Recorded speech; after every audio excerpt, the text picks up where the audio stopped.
노력보다 방법이 먼저. 8. 구멍난 배에서 노만 더 세게 젓지 않는다. 물이 계속 들어오는데 노를 더 빨리 젓는다고 해결되지는 않습니다. 먼저 해야 할 일은 들어오는 물을 막는 것입니다. 인생에서도 마찬가지입니다. 수입을 늘리기 전에 새는 지출을 막아야 하고, 시간을 더 쓰기 전에 새는 시간을 막아야 합니다. 구조가 틀린 상태에서의 노력은 유지비만 더 드는 일입니다. 계속 같은 곳을 빙빙 돌면서 길을 찾고 있다고 믿지 않는다. 열심히 움직이고는 있지만 몇 년째 제자리라면 방향을 다시 봐야 합니다. 노력의 양이 아니라 선택의 구조가 문제일 수 있습니다. 같은 생각, 같은 방식, 같은 결론을 반복하면서 다른 결과를 기대하는 것은 성실함이 아니라 착각에 가깝습니다. 엔진 고장난 차를 밀고만 가지 않는다. 차가 움직이지 않는다고 해서 사람 몇이 붙어서 계속 밀기만 하면 처음에는 조금 가는 듯 하다가 결국 모두가 지치고 맙니다.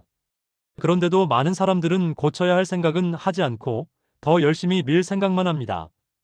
왜 안 가는지, 무엇이 망가졌는지 구조부터 살펴볼 생각은 하지 않은 채 의지만 더 보태려 합니다.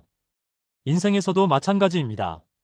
방향이 틀어져 있거나 구조가 망가져 있거나 기준이 잘못 세워져 있는데도 사람들은 흔히 노력만 더 하려고 합니다. 그러다 보면 삶은 점점 무거운 노동이 되고 하루하루가 고행처럼 느껴지기 시작합니다. 제대로 가기 위해 필요한 것은 더 많은 힘이 아니라 어디가 고장났는지를 정직하게 보는 일입니다.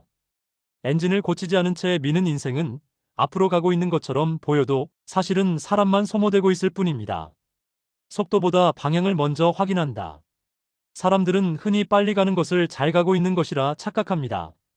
그래서 숨이 찰 정도로 바쁘게 움직이고 쉬지 않고 애쓰고 남들보다 뒤처질까봐 계속 속도를 올립니다.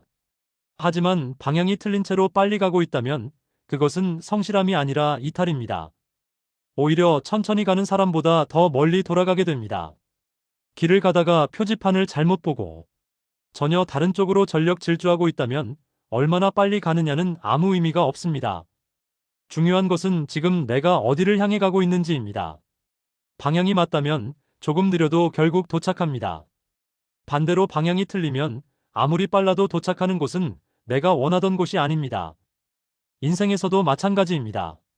속도를 줄이는 것이 두려워 점검을 건너뛰면 나중에는 훨씬 더 큰 시간을 되돌아와야 합니다. 잠시 멈춰 방향을 확인하는 것이 사실은 가장 빠르게 가는 방법일 때가 많습니다.